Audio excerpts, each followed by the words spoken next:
خالہ ہمیں بہت پیاری تھی، وہ میری سب سے چھوٹی خالہ تھی۔ عابد کہتے ہیں کہ ہم لوگ ادھر چلے گئے، وہ عامل جو تھے اللہ والے بزرگ تھے، وہ ادھر آ گئے، ادھر آئے اور انہوں نے خالہ کے گھر کے سارے فیملی ممبرس کو خالہ کے ساتھ بٹھا دیا۔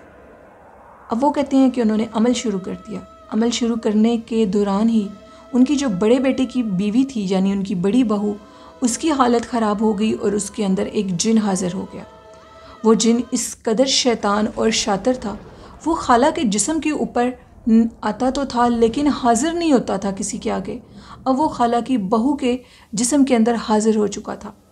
وہ جو عامل تھے انہوں نے اس سے پوچھا کہ آخر تمہیں کیا ماجرا ہے، تم کیوں اس بوڑھی عورت کے پیچھے پڑے ہو؟ پہلے تو اس جن نے ایک خوفناک کہکا لگایا اور اس خوفناک کہکے کے بعد اس نے کہا کہ اب پوری کہانی سنو۔ 1 سال گزر چکا ہے اس واقعے کو، میں اس عورت کو بہت زیادہ اذیت دے رہا ہوں لیکن یہ بتا نہیں پا رہی کہ آخر اس کے ساتھ کیا ہے۔ سب عامل ناکام ہو چکے ہیں لیکن تم اصل میں اللہ والے ہو، اللہ کی عبادت کرتے ہو اور نبی کریم صلی اللہ علیہ وسلم پر درود و سلام بھیجتے ہو۔ اب میں تمہیں سچ بتاتا ہوں کہ میں نے اس کو ایسے کیوں کیا ہے۔ میں ایک جن ہوں اور ان کے گھر میں 2 موتوں کا ذمہ دار میں ہوں اور تیسری موت ہونے والی ہے۔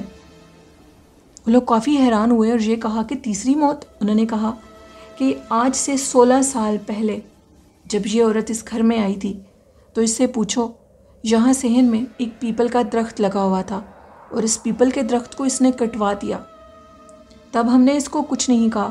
جب اس نے اس پیپل کے درخت کو کٹوایا تو اس ٹائم اس درخت کی ٹہنی کے اوپر میرا بچہ سو رہا تھا اور درخت کاٹنے کی وجہ سے وہ اس ٹہنی سے نیچے گرا اور مر گیا۔ اس دن کے بعد اس کے بڑے بیٹے کے ہاں جو پہلی اولاد پیدا ہوئی تھی جو کہ ایک لڑکا تھا، وہ رات کو بالکل ٹھیک سویا تھا اور صبح وہ مر چکا تھا، اس کی جان میں نے لی تھی۔ اس کے بعد اس کے کوئی جاننے والا ایک لڑکا آیا تھا جو کہ رات کو بالکل ٹھیک سویا تھا، اس کے پیٹ میں معمولی سی درد تھی لیکن صبح جب وہ اٹھا تو وہ مر چکا تھا اور عنقریب میں اس کو بھی مار دوں گا، میں اپنے بیٹے کا بدلہ پورا کروں گا، میں اس عورت کو زندہ نہیں چھوڑ سکتا۔ اور یہ کہہ کر وہ ان کی بہو کے جسم سے نکل گیا۔ بہو کا جسم بھی ٹھیک اسی طرح لہرانے لگا لیکن جب وہ بہو کے جسم میں آیا تھا تو تب وہ گالیاں بھی بک رہا تھا اور اس کا جو وجود تھا وہ سارا عجیب ہو چکا تھا۔ اب وہ جن نکل گیا۔ ان کی جو بڑی بہو تھی اس نے 2 سے 3 دفعہ تو اپنے جسم میں یہ حاضری کروا لی لیکن اس کے بعد اس نے کہا کہ اگر اب میرے جسم میں حاضری کرواؤ گے تو میں آپ کے بیٹے سے طلاق لے لوں گی اور اپنے گھر جا بیٹھوں گی، میں یہ کام دوبارہ نہیں کر سکتی، میرے جسم میں بہت زیادہ تکلیف ہوتی ہے۔ ان عامل نے ان سے یہ کہا تھا کہ 1 ہفتے کے اندر اندر آپ کی خالہ ٹھیک ہو جائیں گی اگر اس نے 1 دفعہ اپنے جسم میں اور حاضری کروا لی۔ لیکن جب عمل کا آخری دن تھا تو ان کی بہو اپنے میکے میں چلی گئی اور ان کے بیٹے سے طلاق لے لی اور عامل کا جو وہ سارا عمل تھا وہ سب ختم ہو چکا تھا۔ اسی کے ساتھ ان کا عمل جب ختم ہوا تو وہ جن خالہ کے جسم میں دوبارہ حاضر ہونے لگا اور ان کی حالت دوبارہ خراب کرنے لگا اور 15 دن کے اندر اندر خالہ کی موت ہو گئی۔ اور یہ عابد علی کہتے ہیں کہ میں آپ کے سبھی سننے والوں کو یہ نصیحت کرنا چاہتا ہوں کہ کبھی بھی آپ کے گھر میں کوئی درخت ہو تو اس کو ویسے مت کٹوائیں، اس کو ویسے ہاتھ مت لگائیں۔ پہلے اپنے گھر میں کسی عالم کو لے کر آئیں، وہ اس سارے درخت کو دیکھے کہ کہیں اس کے اوپر کسی مخلوق کا بسیرا تو نہیں ہے۔ اگر اس درخت کے اوپر کسی مخلوق کا بسیرا ہے تو آپ اس درخت کو مت کٹوائیں، اس کی جگہ کو خالی کر دیں، اس درخت سے ہٹ جائیں، ورنہ آپ کا بھی انجام میری خالہ والا ہو سکتا ہے۔ یہ ان کی زندگی کا ایک خوفناک اور درد سے بھرا ہوا واقعہ تھا۔ وہ جن انتہائی شاطر تھا اور اپنے بیٹے کا بدلہ لے کر چلا گیا۔ بڑھتے ہیں اسی کے ساتھ آج کی دوسری خوفناک کہانی کی طرف۔ یہ ایک شارٹ سا واقعہ ہے جو کہ سمیرہ نے شیئر کیا ہے۔ سمیرہ کہتی ہیں کہ میں کراچی میں رہتی ہوں اور ایک آپ کے ساتھ بات شیئر کرنا چاہتی ہوں۔ کہتی ہیں کہ ہمارے گھر کے سامنے 2 بلڈنگز بنی ہیں اور وہ بلڈنگز کافی پرانی ہیں، بالکل ویران ہے وہاں پر۔ وہ کہتی ہیں کہ کچھ شاپنگ مالز بننے تھے لیکن نہیں بن سکے کسی بھی وجہ سے۔ کافی عرصے سے کراچی کے لوگ یہ دیکھ رہے تھے رات کے ٹائم اس بلڈنگ کے اندر کچھ ٹھیک نہیں ہوتا۔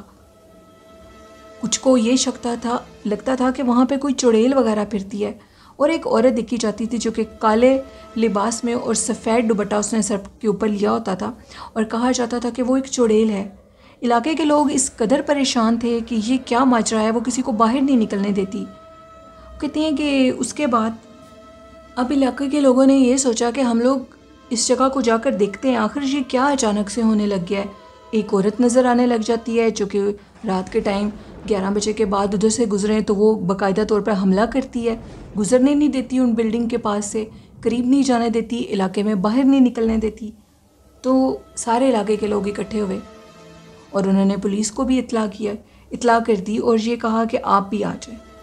وہ کہتے ہیں کہ وہ پولیس والے سارے اور علاقے کے جو لوگ تھے انہوں نے یہ پلاننگ کی تھی کہ ہم اس بلڈنگ کے اندر جائیں گے، کیونکہ وہ عورت اس بلڈنگ کے اندر کسی کو نہیں جانے دیتی تھی۔ وہ کہتے ہیں کہ جیسے ہی ہم نے وہ علاقے کے لوگ اس کے اوپر حملہ آور ہوئے، وہ بھی حملہ آور ہوئی چڑیل بن کے، ڈرانے کے سینس میں، تو پتہ لگا کہ وہ ایک عورت تھی، وہ چڑیل نہیں تھی۔ اس کو جب پکڑا گیا تو اس نے انکشاف کیا کہ اندر بلڈنگ کے کچھ لوگ کالا جادو کرتے ہیں اور کالے جادو کی وجہ سے وہ لوگوں کی زندگیاں برباد کر رہے ہیں۔ کیونکہ اس کو اپنی زندگی کا تھریٹ تھا، اس نے سچ بتا دیا۔ پھر اندر جب وہ گئے تو بلڈنگ کے اندرونے جو حصے تھے جہاں پر جانا عام لوگوں کا ناممکن تھا کیونکہ کافی سالوں سے ویران وہ جگہیں تھیں، تو وہ جب اندر گئے تو انہوں نے دیکھا کہ اندر باقاعدہ طور پہ کالا جادو ہو رہا تھا، لوگوں کی زندگیاں برباد ہو رہی تھیں۔ انہوں نے پیسے تو لیے ہوئے تھے لیکن لوگوں کے گھر برباد کرنے کے لیے وہاں پر باقاعدہ طور پر لوگوں کی تصویریں، ان کے کپڑے، ان کی جو استعمال کی چیزیں ہوتی ہیں وہ ملیں، تصویریں، نام ملے جن کے نیچے یہ لکھا تھا کہ فلاں کو طلاق ہو جائے، فلاں کی شادی نہ ہو اور فلاں کے ساتھ اس طرح ہو جائے، اس کو فلاں بیماری ہو جائے۔ ان کو پکڑا گیا اور وہ 8 سے 9 لوگ تھے، ان کو پکڑ کر پولیس لے گئی اور پھر اس پلازے کو خالی کروایا، جو ان کے مالک تھے ان کو بلایا گیا، اندر دروازے لگوائے گئے، یا پولیس نے کہا کہ ان بلڈنگز کو ختم کر دیں یا ان کے دروازے لگوائیں تاکہ اندر کوئی آ نہ سکے۔ انہوں نے پھر وہ ساری جگہ کور کر دی، دروازے لگا دیے، اس طرح پھر ہمارا علاقہ سیو ہو گیا۔ یہ کہانی تھی سمیرا کی جو کہ انہوں نے کراچی سے شیئر کی۔ اس طرح لوگ کالا جادو کرواتے ہیں اور لوگوں کی زندگیاں برباد کر دیتے ہیں، ان کو زندگی ان کی اپنے بدلے کی خاطر، اور جانے انجانے میں انسان سے کوئی غلطی ہو جاتی ہے جس کا وہ بدلہ لیتے ہیں، یہ بھول جاتے ہیں کہ اللہ سب سے بڑا ہے بدلہ لینے والا اور اس کا بدلہ سب سے سخت ہوتا ہے۔ اس لیے کبھی کسی پر کالا جادو نہ کریں، ان کی زندگیاں برباد مت کریں اور ان کو ایسی تکلیف مت دیں۔ لیکن انسان نہیں سمجھتا، وہ خود کو بڑا کر کے بدلہ لیتا ہے اور پھر خود بھی اسی انسان جیسا ہو جاتا ہے جو اس کے ساتھ غلط کرتا ہے۔ یہی میرا ایک میسیج ہے آپ سب لوگوں کے لیے کہ پلیز کسی پر بھی کالا جادو مت کروائیں، چاہے وہ اچھی سینس میں ہے یا بری سینس میں ہے۔ اپنی آخرت کو بچا کر رکھیں کیونکہ مرنے کے بعد انسان دوبارہ زندہ نہیں ہو سکتا اور پھر اپنی غلطیوں پر صرف ساری زندگی پچھتاتا رہتا ہے۔ آج کے یہ خوفناک واقعات تھے، آپ نے ان سے کیا نصیحت حاصل کی؟ اپنا فیڈ بیک مجھے ضرور دینا ہے آپ لوگوں نے، اور میرے اس چینل کو بھی سپورٹ کریں، اور کل کی سٹوری بہت اسپیشل ہونے والی ہے، وہ آپ کل ہی سنیے گا۔ اور والدین جیسی خوبصورت نعمت کی قدر کریں، محبت کریں، اللہ پاک ہم سب کے والدین کی صحت والی لمبی عمر ان کو عطا کریں، آمین۔ اور سرکار نبی کریم صلی اللہ علیہ وآلہ وسلم پر درود و سلام پڑھتے رہیں، نماز اور قرآن پاک کو زندگی کا حصہ بنائیں، کامیابیاں ضرور آپ کے قدم چومیں گی۔ اسی کے ساتھ اپنی ہوسٹ نیلم یاسین کو اجازت دیجیے، دعاؤں میں یاد رکھیے گا۔ اللہ حافظ، اللہ نگہبان۔